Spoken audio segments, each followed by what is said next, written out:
हरि अनंत हरि कथा अनंता, कहई सुनहि बहु विधि सब संता। रामचंद्र के चरित सुहाए, कलप कोटि लगी जाहि न गावे। अर्थ, हरि अनंत है, उनका कोई पार नहीं पा सकता और उनकी कथा भी अनंत है। सब संत लोग उसे बहुत प्रकार से कहते सुनते हैं। रामचंद्र के सुंदर चरित्र करोड़ों कल्पों में भी गाए नहीं जा सकते। जासु नाम जपि सुनहु भवानी, भव बंधन काटहि नर ज्ञानी। तासु दूत की बंधु तरुआवा, प्रभु कारज लगी कपहि बधावा। अर्थ है, शिव जी कहते हैं, हे भवानी सुनो, जिनका नाम जप कर ज्ञानी मनुष्य संसार रूपी जन्म मरण के बंधन को काट डालते हैं, क्या उनका दूत किसी बंधन में बंध सकता है। लेकिन प्रभु के कार्य के लिए हनुमान जी ने स्वयं को शत्रु के हाथ से बंधवा लिया। एहि मह रघुपति नाम उदारा, अति पावन पुराण श्रुति सारा। मंगल भवन अमंगल हारी, उमा सहित जेहि जपत पुरारी। अर्थ है, रामचरितमानस में श्री रघुनाथ जी का नाम उदार है, जो अत्यंत पवित्र है, वेद पुराणों का सार है, मंगल कल्याण करने वाला और अमंगल को हरने वाला है, जिसे पार्वती जी सहित स्वयं भगवान शिव सदा जपा करते हैं। होई है सोई जो राम रचि राखा, को करि तर्क बढ़ावे शाखा। अस कहि लगे जपन हरिनामा, गई सती जह प्रभु सुखधाम। अर्थ है, जब रघुनाथ मनुष्य के भांति विरह से व्याकुल होकर लक्ष्मण के साथ वन में सीता को खोज रहे थे, तभी शिव जी ने इस अवसर पर प्रभु श्री राम को देखा। उनके हृदय में भारी आनंद उत्पन्न हुआ और उन्हें शीश झुकाकर नमन किया, परंतु अवसर ठीक न जानकर परिचय नहीं किया। जब यह बात शिवजी ने सती को बताई, तब उनके मन में भारी आशंका उत्पन्न हुई।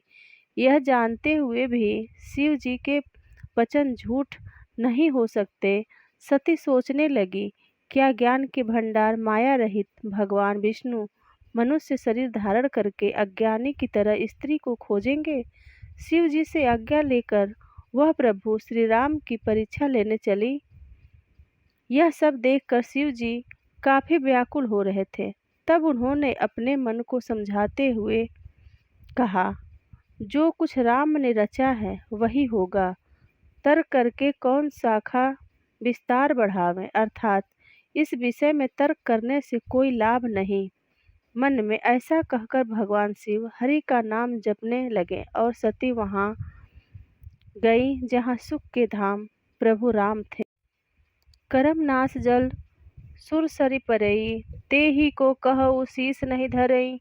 उल्टा नाम जपत जग जाना, वाल्मीकि भये ब्रह्म समाना। अर्थ है, कर्मनाश का जल अशुद्ध से शुद्ध जल भी यदि गंगा में पड़ जाए तो कहो उसे कौन नहीं सिर पर रखता है। अर्थात अशुद्ध जल भी गंगा के समान पवित्र हो जाता है। सारे संसार को विदित है कि उल्टा नाम का जाप करके वाल्मीकि जी ब्रह्मा के समान हो गए। अनुचित उचित काज कहु होई, समुझई करिय भल कह सब कोई। सहसा करि पाछे पछताई, कहई वेद बुध ते बुध नाही। अर्थ, किसी भी कार्य का परिणाम उचित होगा या अनुचित, यह जानकर करना चाहिए।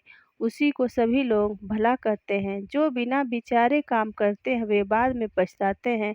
उनको वेद और विद्वान कोई भी बुद्धिमान नहीं कहता। सुमति कुमति सबके उर रहई, नाथ पुराण निगम अस कहई। जहाँ सुमति तहाँ संपत्ति नाना, जहाँ कुमति तहाँ विपत्ति निदाना।